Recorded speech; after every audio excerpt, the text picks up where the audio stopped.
Now, if you're expecting me to go into the features and benefits of the Office 365 groups, we're actually tabling this for another webinar, as this webinar right now focuses more on the administration side of things. Make sure you voice your opinion later on this topic about what you want to see in future webinars, okay? Anyway, so eventually you will come to this area right here, okay? And you're going to see a list of groups.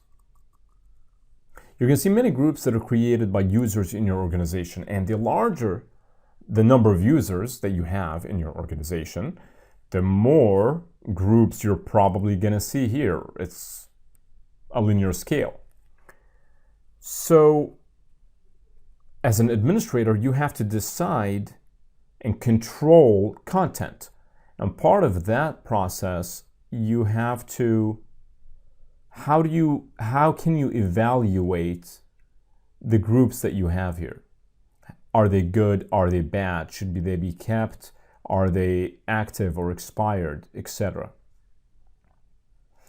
Well, unfortunately, right now you're out of luck, meaning there's not a lot of reporting tools available right now here in the Admin Center to help you quickly filter that type of information to make good judgment. However, you still have some options. Okay, so what can you do today if you're managing those? Now, those are relatively new groups, so hopefully you don't have that many that you need to manage. But what are some things that you could do? Well, the first thing you can do is actually get in touch with the team owner and ask him or her what the status of his group is. Is it being used? Is there more information? Or is it just for testing, etc.? So get in touch with the owner. That's always a good lead. And to do that, you can always click on the group and you'll see that there's an owner section. And this is the person that owns the group. That's the person that probably created it. And they should know, they should have some answers about the group. The second thing that you can do other than contacting the owner is inspecting the group yourself. You can go in and see how much it's being used. Does it have content? Does it have discussions? Does it have files associated with it? And we'll dig a little bit deeper into that. But still, as an admin who's trying to control content, trying to keep things clean on the system, you still have you're going to have a tough job in understanding, after you determine if it's not being used, should you delete it or should you keep it or should you archive it? Those are decisions that you have to eventually come to. Before we continue, I want to touch up a little bit on the Office 365 groups and the mindset you should have, since I can see how many admins are gonna look at this and say, this is just an opportunity for chaos, or an open space for users to create unorganized mess of content everywhere that we admins have to come and clean it up. Well, back in the day when Office 365 groups weren't available, users relied on IT to create those workspaces for them, to collaborate. Now, the users often got frustrated with that process because IT would take too long or would need some paperwork and bureaucracy, and ultimately users found their own way of getting things done by using Dropbox and the like to share content that they need with each other. The biggest difference here with Office 365 is that it was an on-demand workspace versus a very annoying process for end users, right? Microsoft said, the truth is that this trend can't be ignored. People are going to continue doing this. Users can't be micromanaged. They need to get their job done. So instead of going against company policy and putting those files all over the place outside of company jurisdiction, they said, let's create a friendly company collaboration space that are nimble and easy for users to create and solve the data creep problem of putting files on third-party systems. So with the data now moving under Office 365 groups, where it is under company jurisdiction, and out of the Dropbox and the like, there is now this overhead of IT and content managers to policy and police the content and determine what it should delete, what it should keep over long periods of time. You might say, well, now there is this extra overhead we have to deal with, and it was just better when they used to use Dropbox. Maybe that was a good solution. Well, not really, because using Dropbox meant that once employees came and went, the content went with them, and it was lost forever. And that was a problem. Content was not searchable or could never be found anywhere. So secondly, it was most likely non-compliant with company policy. You can't just put company data out. And no company wants its data scattered all over the internet and people's computers. So really, the cost savings from the lack of overhead of content management was an inadvertent consequence from the lack of enforcing those company policies, right? So those are not savings that you should be happy about or your company should be happy about. So this is the story of Office 365 groups. Are they messy? They might get messy, yes, but they're solving a bigger problem for many companies. And by the way, you still have control over who you can turn the feature of creating them on or off. Anyways,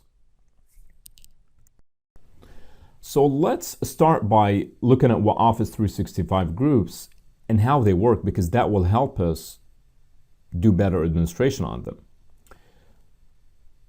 So this is how I look at it when looking at Office 365 groups. First thing to understand here is that Office 365 groups is really a combination of the different silos of apps and services that are under Office 365, like Exchange and SharePoint and Planner. Those are pretty much the ones that are encompassed here in the Office 365 groups, but you can see them adding more apps later on. Now, depending on the type of content that the group is using, like conversations or files, those files will be stored in the different silos of those components, of those apps. So really, Office 365 groups is nothing more than a bucket that spans those groups, right? So you have one group and that will have visibility across content from each one of those silos. So when we see the top bar of the Office 365 admin area, or when we look at the group in the browser and see each of those conversations and calendar files and notebook planner, all those at the top, they each fall into a different silo. So conversations, as you can see from the top bar here, really they're just threads stored in Exchange. Okay, and if we go back, calendar is also content that's stored in Exchange. And under SharePoint, you can see calendars shouldn't really be there. Files and notebooks are stored inside of SharePoint. And Planner is its own thing. So really that's all it is. It's just a bucket that allows people to see content stored across all those silos. And it kind of unifies the user interface, so jumping between each silo is easier. A very quick segue here. I want to cover Office 365 URLs. And the reason I want to is because this will really help you as an administrator understand and troubleshoot many of the things that you may need during your troubleshooting process and understand how things work. So we're going to cover how those URLs work. Okay, so for Outlook, for example, the URL looks like this. The domain, if you look on the part in the red, is outlook.office.com. For SharePoint, it is it's your domain, something unique to you, .sharepoint.com. And then for Planner, it is tasks.office.com and then your domain, and then maybe the group name, which is here encrypted in a not encrypted, but just put in a unique ID. And this format is important to understand because you can quickly, wherever you are, just look at the top in the URL and really get a lot of details. If you look at the highlighted part in yellow, which is for the Outlook part here, we're looking at my test group at techreach.com, on Microsoft.com, mail, that part right here identifies what group we're looking at. So if we take this URL and we type it into the browser, and here we go, we hit enter, you should see it'll take us directly to that group. So that group has a unique URL, okay? And you can see all that information at the top. Now, just to drive the point home here, if we click on files, which you just learned that are stored actually in SharePoint, here's something interesting that happens. So even though I clicked on files, the path still shows outlook.office.com, and it's pulling all those files from here. However, the actual file is actually in SharePoint, and to prove that, we're going to click on Browse Library. Okay, and you can see here the SharePoint icon, so we click on Browse Library, and it will switch the URLs on us, and you can see here now we just got transitioned to SharePoint, and you can see here that there's a site collection called My Test Group, and we're actually in a library of My Test Group. So all this thing here it's a roll-up, really, of this content inside of SharePoint. All right, and if we click same thing here on Planner, you'll see here that the URL is going to switch on us again to tasks.office.com, and now we are in Planner. The point to take away here is that regardless of what the UI in SharePoint is, and because the UI changes so much in Office 365, right, you can always rely on the URL to know where you are and what you're looking at. Because eventually the UI is looking the same as you navigate between those areas. And as an administrator trying to find out what's going on, the URL can be a very helpful guide.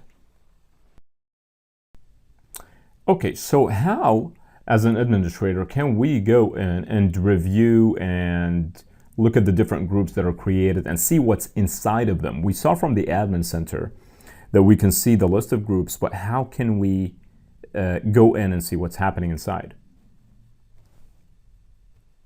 So what we can do is we can go in to Outlook, and then we right-click on Groups, which is, so go back here and right-click on Groups, and then click on Discover. And then from here, we're going to click on All Groups. So this should pull up really all the groups in your organization. Whether you have access to them or not, they should show up here. And then you can go to the group that is of interest to you, select it. And at this point, you can see here the engineering department group. And you can look at their files, you can look at all that information. Now, the only trick here is that in order to view the contents of a private group, because you can have a private group open to everybody or something that's closed. If it's a private group, you have to add yourself to be a member. Then you can, then you'll have the permission to go in and see all the content. And to do that, you'll have to do that from the admin area of Office 365. So let's take a look at some of the groups and see if they are active, and to see if they're worth keeping or deleting, or just kind of get an idea of what's happening here. So the first thing we can do is go to, let's say we want to examine some SharePoint files, see if there's any activity going on there. When you click here, in this case there's not that much. However, even here, one of the best ways to find out if something is going on, in the SharePoint side of the world in this group, is to go to the library. Okay, you know what? Let's switch to another group that already has something in there. And here we go. We just switched to My Test Group. And so what I'm going to do is go to Browse the area here, And then a good place that I like to go is to go to the top here and then click on Site Contents. Okay, so click on the gear icon, click on Site Contents. And what this will do is it will give you a pretty good idea of what's happening on the site. You can see here site visits, how many people have viewed it in the last 7 days. So obviously if, the higher the number, the more active it is, and you can see within seven days. So you can say, oh, okay, this is an active group. We should keep that. Also, what you can do is you can scroll a little bit down here, and then for each document, right? For each document library inside of the site, you can see when content was last modified inside, right? So if a document was added here, this will be modified. So this is a good way to just kind of come here and see quickly what the activity level is. So if you see dates from 2014 all the way, means this could be a dead site. So you might want to consider archiving it or doing something about it. All right, so we saw here and we learned about Office 365 groups a little bit more and how they're related to different Office 365 applications and what data is stored, and this information should definitely help us move forward as administrators to help manage the Office 365 groups.